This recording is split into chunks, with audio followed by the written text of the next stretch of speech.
They deployed humans to a Class 0 Deathworld. It didn't unfold as anticipated. Part 1. The large meeting room fell silent as Admiral Gloria Peterson walked in. Her steps were quick, and her face showed worry. Around the oval table sat 12 beings, from different planets, all part of the Galactic Confederation. Some had scales, others had fur, and a few glowed with faint light. They all watched as Peterson took her place at the head of the table. "The situation is worse than we thought," she said. Her voice was steady but tired. "The Vocari have set up a base on planet XJ471. Our scans show they are digging for something." Lieutenant Commander Alan Miller stepped forward. He was a tall man with short brown hair and deep lines around his eyes from too little sleep. He touched a button on the table, and a large image of a planet appeared in the air above them. The planet looked angry. Swirling red clouds covered most of its surface, and through gaps in the clouds they could see black, jagged mountains and bubbling lakes of strange colors. "This is XJ471, Miller said. "We call it a Class 0 Deathworld. Nothing should be able to live there. The air is poison. The gravity is almost 3 times stronger than Earth's. The temperature can change by 100 degrees in one day." One of the aliens, a blue-skinned female with 4 arms, leaned forward. "Why would the Vocari go to such a place? Even with their best suits and ships, they cannot last long in those conditions." "That's what worries us," Peterson said. "They must have found something very valuable to take such risks. We need to know what it is." "We should send in our special forces," suggested a tall, thin alien with green scales. Miller shook his head. "All our special teams are fighting in the Rigel sector. We don't have anyone to spare." A heavy silence filled the room. The war with the Vocari Empire had stretched on for 3 years now, and the Confederation was running out of soldiers and ships. "What about the humans?" The question came from the far end of the table. Science Officer Diane Russell sat there, her fingers moving quickly over her datapad. All eyes turned to her. Humans were still new to the Confederation. Earth had only joined 8 years ago, and there were fewer than 60 humans serving in the Confederation forces. "The humans?" Peterson's eyebrows went up. "Their planet is only a Class 3 Deathworld. XJ471 is far worse than anything they've known." Russell nodded. "Yes, but humans have something special. They can adapt better than any species we've seen. They evolved as hunters who could keep going for days without rest. Their bodies can handle more types of food, more temperature changes, and more kinds of damage than most species. They've never been sent to anything worse than a Class 2 planet," Miller pointed out. "True," Russell said, "but we have no other choice. And there's something else to consider. The Vocari don't know much about humans yet. They won't expect them or understand what they can do." Peterson walked to the window. Outside, stars streaked by as the ship moved through space. She thought about the human soldiers she had met. They were odd creatures. They laughed at pain. They ran for fun. They ate strange things just to see what would happen. Most Confederation species found them a bit scary. "How many would we need to send?" she asked finally. 4, Russell said. "A small team can move faster and stay hidden better. 1 leader, 1 scientist, 1 engineer, and 1 language expert." Peterson turned back to the table. "Call Captain Frank Harris. He served in something called the Navy SEALs on Earth. If anyone can lead a mission like this, it's him." 3 hours later, Frank Harris stood in Peterson's office. He was not as tall as Miller, but his body looked solid, like it was made of harder stuff than most people's. His brown eyes took in everything around him with calm attention. "A Class 0 Deathworld," he said after Peterson explained the mission. "That's going to be tough." "We wouldn't ask if we had any other options," Peterson said. "We need to know what the Vocari are looking for." Harris nodded slowly. "I'll need the right team. Olivia Martinez for science. She studied alien life forms on that moon with the acid rain. Paul Johnson for tech. He can make anything work. And Susan Wright for talking. She knows more alien languages than anyone." "You'll have them," Peterson promised. "But I need to be clear. This is just to find out what the Vocari are doing. Don't try to fight them. Your suits will only work for 2 days in those conditions. Get in, learn what you can, and get out. Harris gave a small smile. With all due respect, Admiral, humans are good at surviving when we shouldn't. 2 days might be all we need. The next morning, the human team met in a small room near the ship's launch bay. They sat around a table covered with maps and equipment lists. Olivia Martinez had dark hair tied back tightly and quick, clever hands that never seemed to stop moving. The atmosphere is mostly toxic gases, she said, looking at her data pad. And there are life forms down there that aren't like anything we've seen before. Paul Johnson nodded. He was younger than the others, with red hair and freckles across his nose. His fingers tapped a nervous rhythm on the table. The suits will help with the poisons and the heat, but that gravity is going to be hard on our bodies. What about the Vocari base? Susan Wright asked. She was tall and thin, with short blonde hair and sharp eyes. Do we know where it is? Harris pointed to a spot on the map. Here, near these mountains. They have about 30 soldiers and some mining equipment. Our dropship will leave us 5 miles away behind this ridge. Then we go in quiet, watch them, and figure out what they're after. The ship's doctor wants to see us for final checks, Martinez said, standing up. He's giving us some new drugs that might help our bodies handle the conditions better.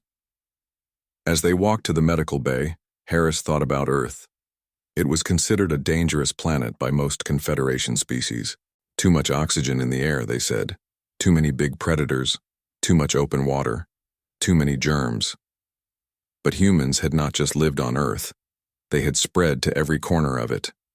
They had climbed the highest mountains, dived in the deepest oceans, and survived in the hottest deserts. And now the Confederation needed that same human stubbornness. In the medical bay, Chief Medical Officer Nathan Bell waited for them. He looked worried as he prepared 4 shots.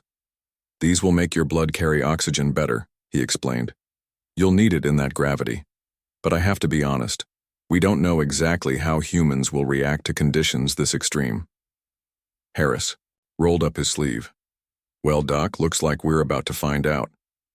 None of them knew it then, but the Confederation had made a big mistake in their plans.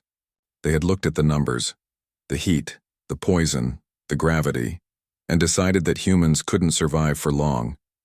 But they hadn't counted on something important. Humans didn't always follow the rules of what should be possible. 2 hours. Later, the team boarded the small dropship that would take them to XJ471. As the doors closed, Harris looked at his team. They were scared, yes, but ready.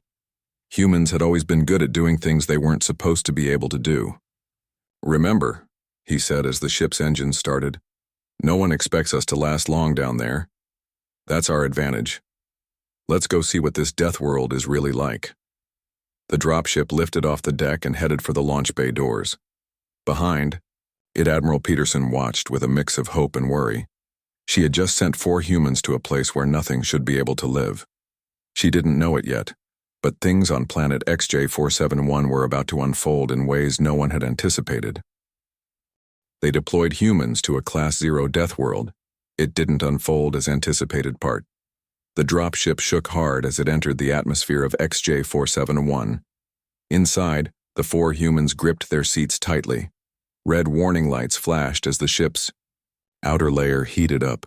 The computer voice kept repeating, "Warning, extreme turbulence. Warning, hull temperature rising."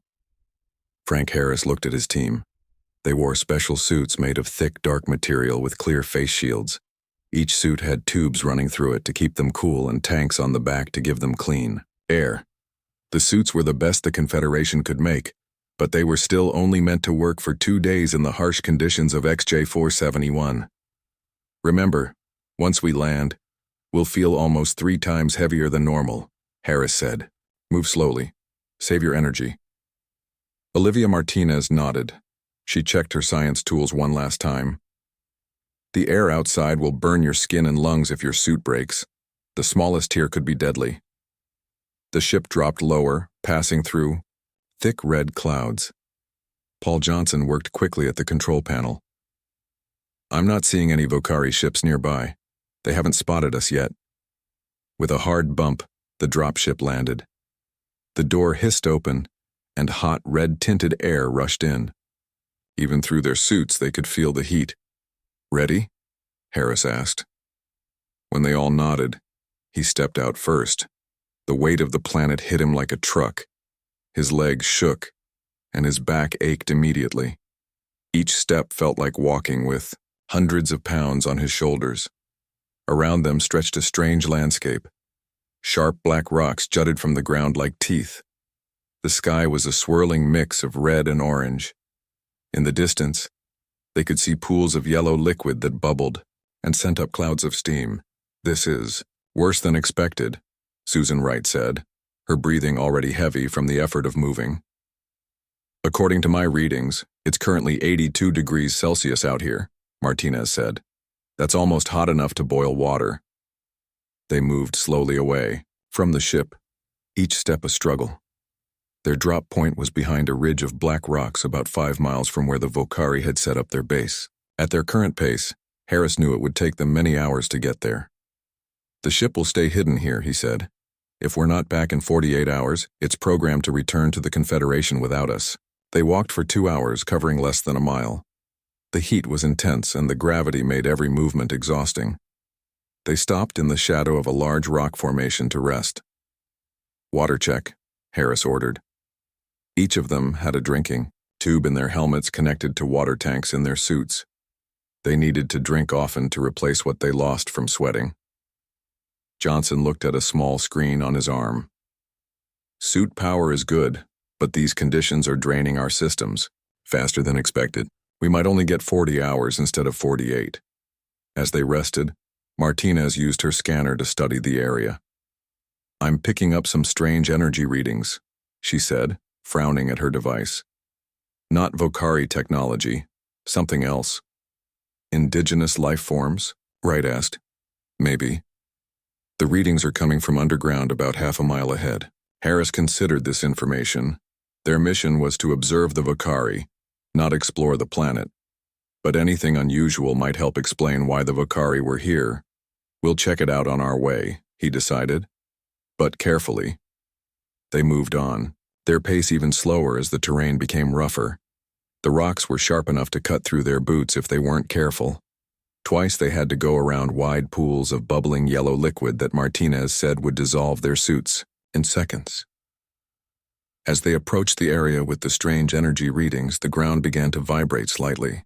"Everyone stop," Harris commanded. They froze in place. The vibrations grew stronger. Small rocks on the ground began to jump. Then, about 50 yards ahead of them, the ground cracked open. A long, metallic-looking tentacle rose up, followed by more tentacles. They waved in the air as if smelling for something. "Don't move," Martinez whispered. "It's sensing vibrations." The creature, if that's what it was, had a central body that glowed with blue light. It was as big as a car, with at least a dozen tentacles that reached 10 feet into the air. It hadn't seemed to notice them yet.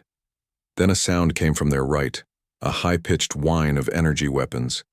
3 Vocari soldiers appeared from behind, a rock formation.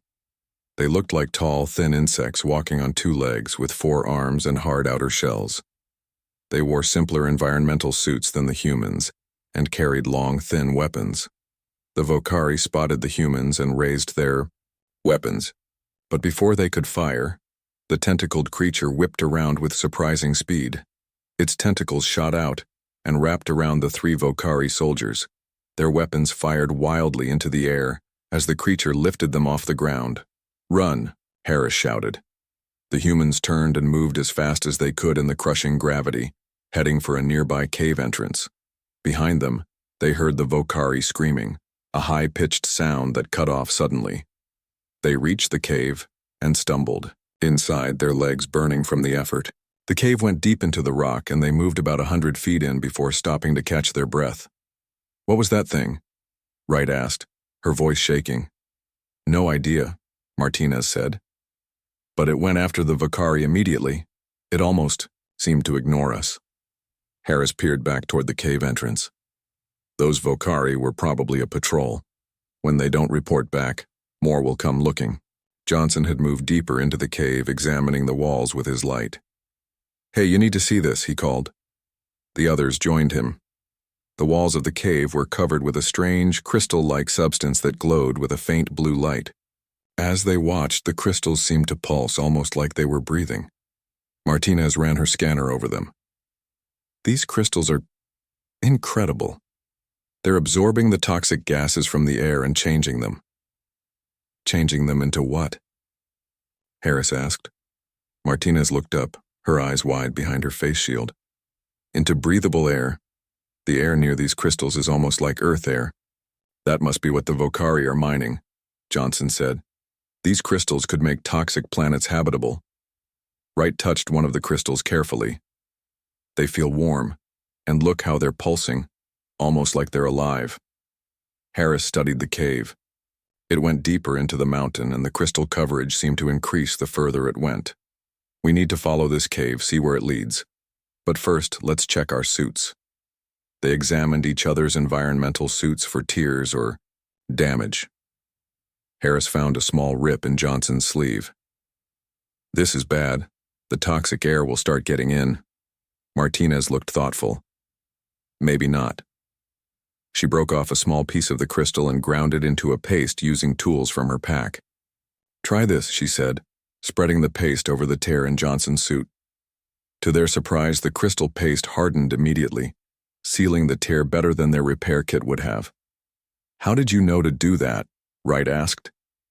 I didn't, Martinez admitted. But these crystals are clearly special. I had a hunch. Harris looked at his team. They had been on the planet for less than 3 hours, and already they had discovered something amazing. The Vocari weren't just mining a valuable resource. They had found something that could change worlds. We keep going, he decided. Deeper, into the cave. But stay alert. Those Vocari won't be the last we see, and there may be more of those tentacle creatures. As they moved deeper into the cave, none of them realized yet just how special this place was, or that the planet itself seemed to be watching them with interest. They deployed humans to a Class 0 Deathworld. It didn't unfold as anticipated. Part 3. The deeper they went into the cave, the more crystals covered the walls. The blue glow grew stronger, lighting their way without the need for their suit lights. The air near the crystals was noticeably different. Their suit sensors showed lower levels of toxic gases. The temperature is dropping too, Martinez said, checking her readings. It's only 40 degrees Celsius in here. They had been walking for an hour through twisting tunnels that sloped gently downward. The crushing gravity still made movement difficult, but the cooler temperature helped. Harris stopped suddenly, holding up his hand. Listen. They all went still. From somewhere ahead came a soft humming sound, like machinery running. Vocari mining equipment? Johnson suggested. Maybe. But why would they mine so deep in the caves when there are crystals near the entrance too? Harris frowned. They moved forward more cautiously. The tunnel widened into a large chamber. The sight made them gasp. The entire chamber, easily 100 yards across, was filled with the blue crystals. They grew from floor to ceiling in large clusters. In the center of the room stood a structure that didn't look natural. It was a smooth black pillar about 20 feet tall with strange markings on it. That's not Vocari technology, Wright said, moving closer to examine the markings. I've never seen writing like this before. Martinez scanned the pillar. It's giving off energy. I think this is what I detected from outside. Johnson walked around the pillar, studying it with a tech scanner. It's incredibly old, maybe thousands of years, but it's still working. Working at what? Harris asked. Before anyone could answer, they heard sounds from a tunnel on the far side of the chamber. They quickly hid behind a large crystal cluster.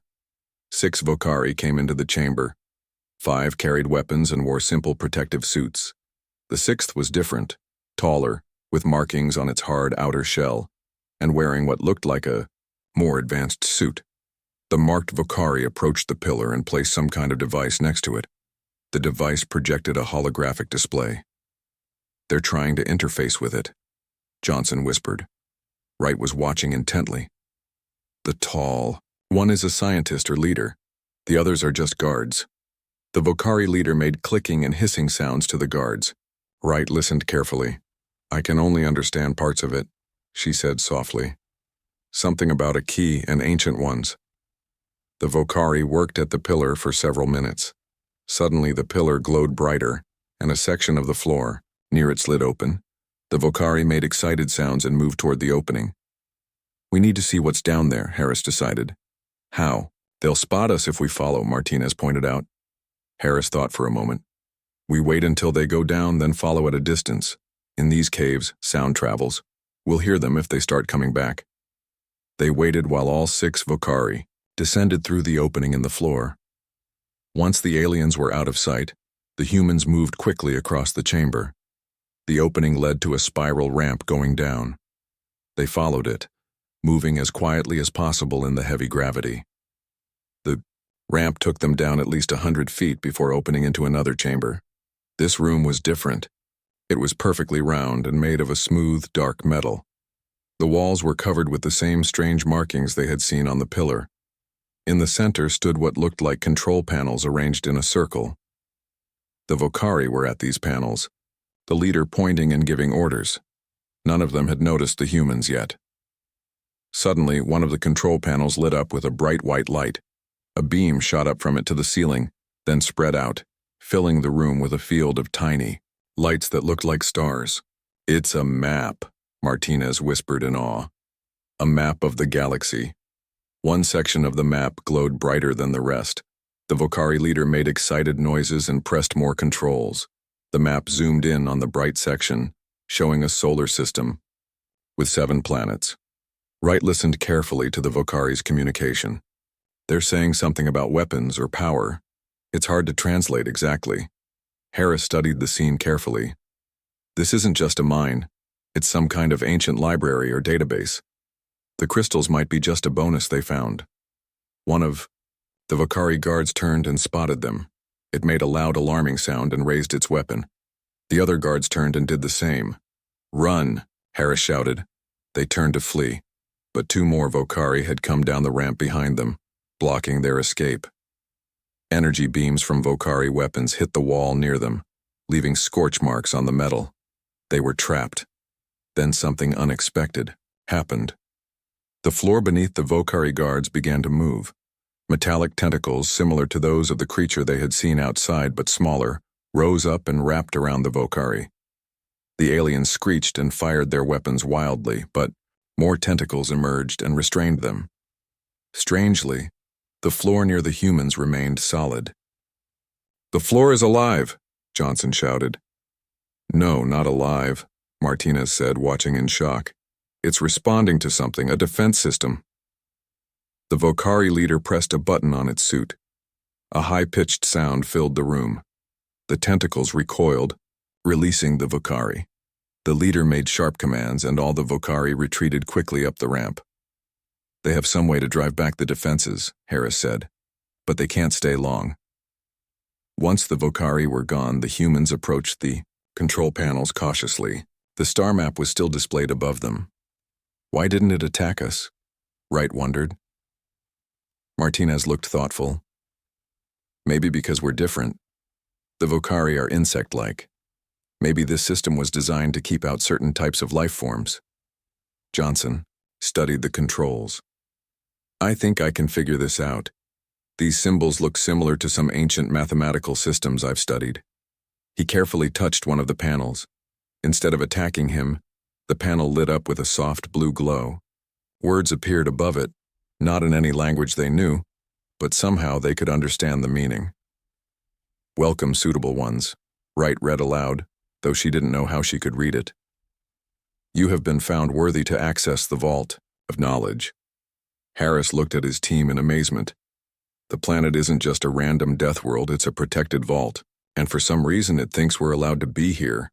Martinez's eyes widened. The Confederation made a mistake. They thought no one could survive here naturally, so the planet must be hostile to all life. But what if it's only hostile to those it doesn't want to enter? "And we passed some kind of test," Johnson added. Wright looked at the controls with new understanding. "The Vocari found this place but can't fully access it. That's why they're here. They want whatever knowledge or technology is stored in this vault." Harris considered their discovery. This was far bigger than their original mission. The Vokari weren't just mining crystals. They were trying to break into an ancient vault of knowledge that could change the balance of power in the galaxy. We need to learn more, he decided. Johnson, see what else you can access. Right, try to understand more of that language. Martinez, keep an eye on those tentacle defenses. I'll watch the ramp in case the Vokari come back. As they set to work, none of them noticed that the small tears and worn spots on their suits were slowly being repaired by tiny crystal growths. The planet wasn't just letting them in, it was helping them survive. They deployed humans to a Class 0 Deathworld. It didn't unfold as anticipated. Part 4 For 3 hours, the humans worked in the ancient control room. Johnson figured out how to operate more of the panels. Wright began to understand patterns in the strange language. Martinez studied the defensive tentacles which had retreated into the floor but still moved slightly beneath the surface as if watching them. Harris checked his suit timer. We've been on this planet for almost 10 hours now. Our suits should be at less than half power. That's strange, Martinez said, looking at her own suit readings. Mine shows 82% power remaining. The others checked their suits. All showed much higher power levels than expected. And look at this, Johnson said, pointing to a small tear in his sleeve that had been there earlier. It's gone. They examined their suits more closely. All the damage they had taken, scratches, tears, worn spots, had been repaired. Tiny crystal formations had grown over each damaged area, seamlessly sealing them. The planet is helping us, Martinez said in wonder. The crystals aren't just changing the air, they're fixing our suits. Johnson had made progress with the control panels. He had accessed more of the star map, zooming in on different solar systems. I think this is a database of planets with valuable resources or technology. Can you find Earth? Harris asked. Johnson tried different controls. Eventually, the map shifted to show a familiar solar system. Earth appeared, but it was marked with a symbol none of them recognized. What does that mean? Harris asked Wright, pointing to the symbol. She studied it.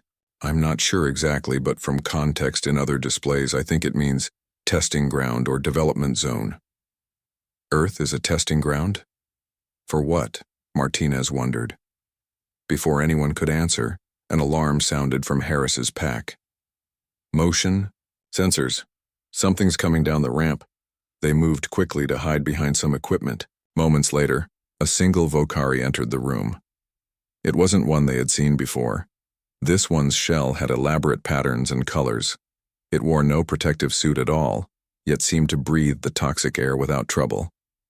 The floor didn't react. With defensive tentacles, the Vokari moved cautiously, looking around as if expecting an attack. When none came, it approached the control panels. Why isn't the defense system stopping it? Harris whispered. I don't know, Martinez replied. It's different from the others somehow. The Vokari touched one of the panels. Instead of attacking, the system displayed new information. The alien studied it, making notes on a small device. Wright listened to the soft clicking sounds the Vokari made to itself.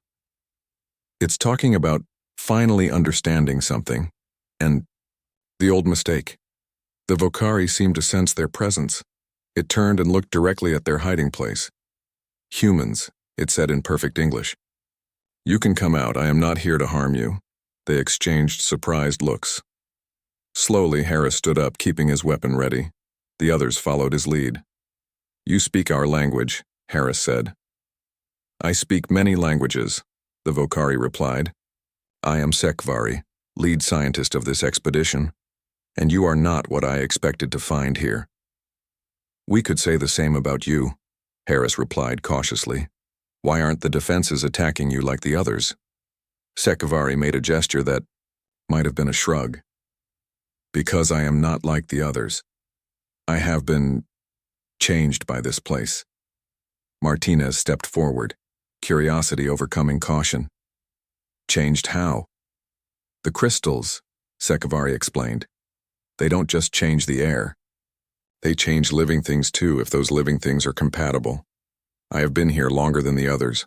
I no longer need protection from this world. Compatible? Wright asked. What does that mean? It means this planet was designed as more than a vault. It is a testing ground and a transformation chamber. Sekvari moved to another panel and touched it. A new display appeared, showing different life forms being changed by the crystals. The ancient race that built this place needed guardians for their knowledge. They created this world to find and transform suitable species. Johnson looked at their suits with new understanding. The crystals aren't just repairing our suits, they're studying us, testing if we're compatible. Yes, Sekvari confirmed. And it seems you are passing those tests. The Vokari as a species are not compatible. I am an exception, a mutation. That is why I lead this mission.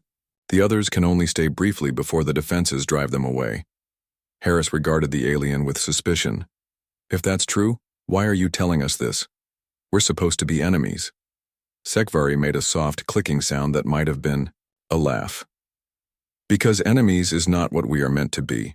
The fault lines of this war were drawn by those who do not understand what I have learned here. The alien gestured to the room around them. This vault contains knowledge that could end our conflict, not escalate it. What kind of knowledge? Martinez asked. Ways to transform dead worlds into living ones. Methods to travel between stars. In moments instead of months. Energy sources that never deplete. Sekvari touched a crystal on the wall gently. But the ancient ones were wise. They knew such power could be misused, so they made sure only those with the right perspective could access it. And they decided humans have the right perspective? Harris sounded doubtful. Not humans specifically, Sekvari explained. The test is not about species, but about adaptability, balance, and intent. Your kind evolved on a world that rewarded cooperation as much as competition. You survived by adapting to many environments rather than trying to control them completely. These qualities are what the system recognizes. Wright had been studying a new display that had appeared. This shows changes happening in our bodies, she said with concern. The crystals aren't just fixing our suits. They're starting to change. Us too. Martinez checked her scanner. She's right. There are microscopic crystal structures forming in our blood, our lungs. They're improving us somehow. Should we be worried about this? Johnson asked, looking alarmed. Sekvari made a calming gesture. The process is beneficial. It will help you survive here without your suits. It will also connect you to the knowledge stored in this vault. Harris wasn't convinced. We didn't ask to be changed. No one ever does, Sekvari replied. But change is the only constant in the universe. The question is whether you will fight it or work with it. A loud explosion sounded from above, shaking the chamber. What was that? Harris demanded. The other Vokari, Sekvari said grimly. They grow impatient. They believe they can force their way into the deeper vaults by destroying the outer defenses. They do not understand that such actions only strengthen the protections. Your own people are attacking, Wright asked. They are military, not scientists. They see only weapons and power here, not wisdom. Sekvari turned to face them fully. I am proposing something unexpected. An alliance. Help me stop them from damaging this place further. In return, I will help you understand what you are becoming. Harris looked at his team. Their mission had changed completely from what the Confederation had planned. They had been sent to gather intelligence, not to become changed by an ancient alien technology, or to ally with a Vokari scientist. Why should we trust you? He asked. Because we are both being changed by this world. Sekvari replied simply. And because if we fight each other, we will never understand why we were brought together. Another explosion shook the chamber, closer this time. They needed to decide quickly. They deployed humans to a Class 0 Deathworld. It didn't unfold as anticipated. Part 5. Harris looked at his team, then back at Sekvari. Another explosion rocked the chamber, sending small pieces of crystal falling from the ceiling. We'll work together, Harris decided. But we need a plan. Sekvari moved quickly to one of the control panels. The vault has its own defenses, but they are designed to identify threats, not stop an organized attack. The military brought explosives specifically designed to disrupt the crystal structures. How many Vokari are there? Harris asked. 23 soldiers and their commander, Sekvari replied. They obey orders, but they do not understand what they are destroying. Johnson studied the room's layout. We need to get back to the upper chamber where the pillar is. That seems to be the control center. They hurried up the spiral ramp, Sekvari leading the way. As they climbed, Martinez noticed something strange about her body. Despite the crushing gravity, she wasn't as tired as before. Her muscles seemed stronger, and her breathing came easier. The changes are happening faster than I expected, Sekvari said, noticing her surprise. The crystals sense the danger and are accelerating your adaptation. When they reached the upper chamber with the black pillar, they found 3 Vokari, soldiers placing explosive devices around the base of the pillar. The soldiers spotted them and raised their weapons. Sekvari stepped forward and spoke rapidly in the Vokari language. The soldiers hesitated, clearly confused by seeing a Vokari working with humans. Wright understood enough to translate. Sekvari is telling them they don't understand what they're doing. That destroying the pillar will trigger a defense mechanism that will kill everyone. The soldiers didn't lower their weapons. One of them responded with angry clicks and hisses. They say Sekvari is a traitor, Wright translated. That the commander ordered the pillar destroyed if they couldn't control it. We need to stop those explosives, Harris said quietly to his team. Johnson, can you disable them? If I can get close enough, yes. Sekvari continued trying to reason with the soldiers. While they were distracted, Harris and his team spread out around the chamber. Martinez moved toward one side, Wright to the other, while Harris approached from the front. Johnson stayed back, looking for an opening to reach the explosives. Suddenly, more Vokari soldiers entered the chamber from other tunnels. Among them was a larger Vokari with red markings on its shell, clearly the commander. The commander made a sharp gesture. The soldiers raised their weapons and fired at the humans. Energy beams cut through the air, but something unexpected happened. As the beams reached Harris, they slowed and dissipated, absorbed by a faint blue field that had appeared around his body. The same happened with the shots fired at Martinez and Wright. The crystals are protecting us, Martinez said in amazement. The commander screeched orders. The soldiers began to set more explosives. Harris felt a strange sensation, like knowledge flowing into his mind. He somehow knew exactly what to do. He stepped forward and placed his hand on the black pillar. The pillar glowed brightly under his touch. The chamber filled with blue light, and the floor beneath the Vokari soldiers began to shift. Metallic. Tentacles rose up, wrapping around the soldiers but not harming them, only holding them in place. The commander broke free and lunged toward the pillar, a device in its hand that must have been a detonator. Sekvari intercepted the commander, grappling with it. They fell to the floor, fighting for control of the detonator. Help Sekvari, Harris called to Wright and Martinez. Johnson, get those explosives. As Johnson ran to disable the explosives, Wright and Martinez helped Sekvari subdue the commander. With their crystal-enhanced strength, they easily overpowered the Vokari leader. Got it, Johnson called, holding up the deactivated detonator. The explosives are safe. The chamber grew quiet except for the soft humming of the pillar, which still glowed under Harris's touch. He felt connected to the entire planet somehow, as if it was speaking to him. It's asking what we want to do with them, he said, nodding toward the restrained Vokari. Sekvari approached. The military followed orders, but they are not evil. They can be returned to our homeworld. Harris nodded. He didn't know how, but he understood that the pillar could send the Vokari soldiers away. He focused on that thought, and a bright light filled the chamber. When it faded, all the Vokari soldiers were gone, transported back to their ships in orbit. Only the commander remains, Sekvari said, looking at the still restrained Vokari leader. What will happen to it? Martinez asked. That depends on what we decide, Sekvari replied. The vault responds to our collective will now. The 4 humans and Sekvari gathered around the restrained commander. Harris could feel the other's thoughts connecting with his through the pillar's energy. We won't kill it, Harris decided, but it needs to understand what this place really is. They all focused on that intent. The pillar's light surrounded the commander. The Vokari leader stopped struggling and went still, its eyes changing color from red to blue, the same blue as the crystals. It understands now, Sekvari said. Its mind has been opened to the knowledge of this place. With the immediate danger past, they returned to the control room. Johnson accessed more of the database while Martinez studied the changes happening to their bodies. According to these readings, we're becoming something different, she said. Not just stronger and more resistant to this environment, but connected to the planet itself. And to each other, Wright added. She could now understand when the others were thinking without them speaking aloud.